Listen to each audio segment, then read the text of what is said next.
Sorry, little technical difficulties. We're back. How does this work, though? Landlords, they have ideas about who they want to rent their properties to. How could this agency have avoided the problem? And this does happen, unfortunately. People lie. You see somebody, you don't want to rent to them for whatever reason. Landlord or the agency they work with will say, "Oh, sorry, just rented it to somebody else."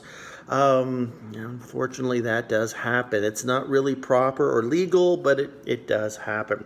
But if you explicitly say, "Oh, no, I don't rent to young people or to men or to people of a certain ethnic background," then you are in violation of the charter. Number 3 deals with it's a woman with a seeing eye dog. The restaurant says no dogs, right? You don't want pets. You don't want animals in a restaurant. It's a hygiene issue. But the charter, again, equality rights, section 15, you can't discriminate against someone based on physical disability. That's what we're looking at here. The seeing eye dog's purpose is to provide ability to somebody who has a physical disability. They can't see. And so they would be allowed to have the seeing eye dog. If you or I go in there with our pet dog, they're going to say, "Hey, buddy, can't you read the sign? No dogs, out you go." Even if you have a seeing eye dog, I don't know why you would have one if you're fully sighted, but if you did, still would not be able to bring that dog in because you don't need it. And the last one, Justine Blaney, true story, 12-year-old girl wants to play on the boys' hockey team. And the association says no because the regulations say that the person has to be male. This is a tricky one. If this happened today in 2020, she would lose. It would be, sorry, we have girls hockey and we have boys hockey. This is not discrimination. You've got your own league. You don't need to be on the boys team. However, this was 1986. If you look carefully, in 1986, very few Canadian girls played hockey. There were very few teams.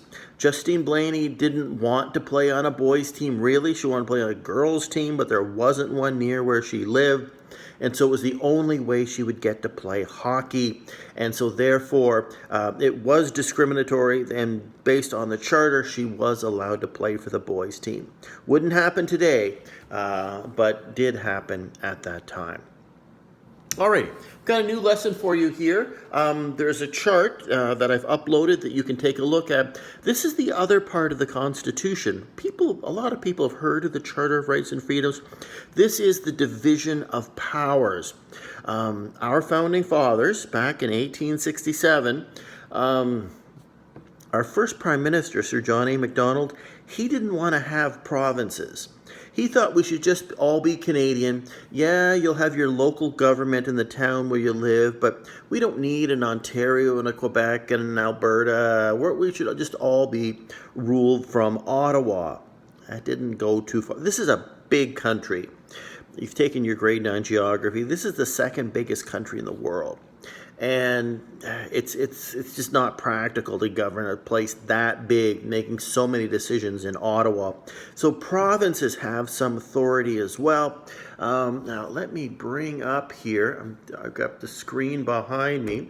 We're going to take a look at what you're looking at, and that is the chart. Now, I didn't really make this chart interactive. I just wanted you to be able to look at it. You can make your own chart with a Google Doc. It's pretty simple.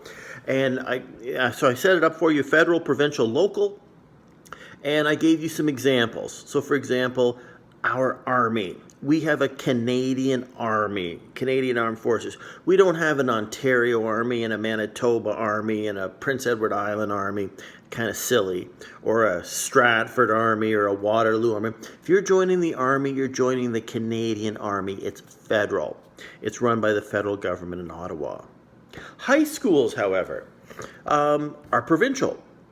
Every province in Ontario does high schools differently. Each province sets the rules. Do you have to study civics? In some provinces, yes. In some provinces, no. Do you have to study, how many maths do you have to take to get your diploma? How many sciences? What about English? And so on and so on. Is there a literacy test? Is there a math test? Do you have to take special provincial exams to graduate after grade 12? Every province does it differently. because it's their authority. And you know what? I bet every province, their Ministry of Education thinks, yeah, we do it best.